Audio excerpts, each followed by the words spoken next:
Gran Turismo 7 is right around the corner, and as of recording this video, it is set to release on March 4th of 2022.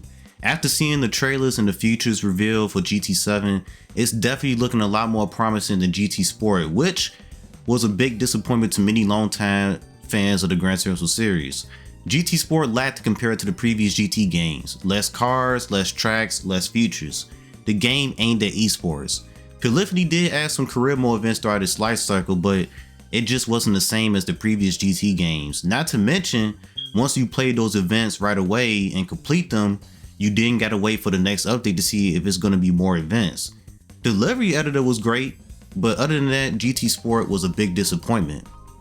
Many people, including myself, was hoping that the next Gran Turismo game would be a full-blown GT game, and GT7 seems to be that.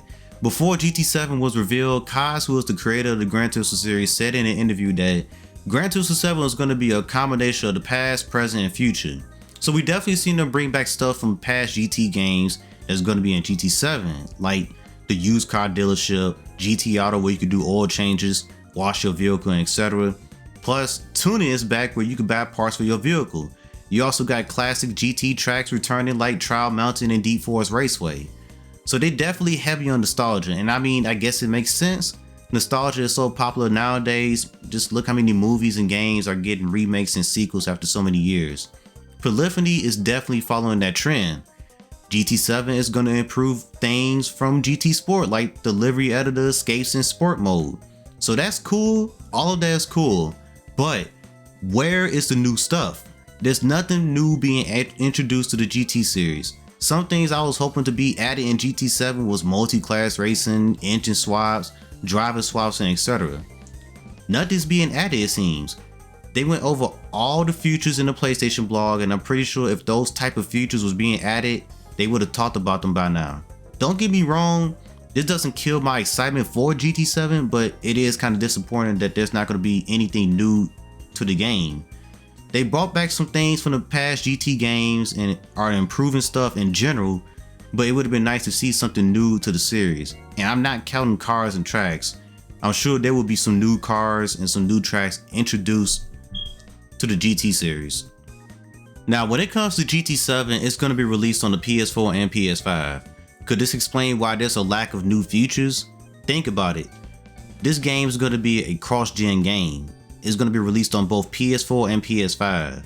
The game is pretty much going to be the same game outside of load times and maybe frames per second. Correct me if I'm wrong in the comment section, but that's just a guess. It's not a full-blown PS5 title if it's released on two systems. This probably explains why it's not a whole lot of innovation when it comes to GT7. What GT7 looks like to me is a combination of GT5, GT6, and GT Sport for the most part, which is fine, especially coming off of GT Sport. Could new features be added in updates? I doubt it. I think the updates will improve little things, but not introduce anything new like multi-class racing, for example.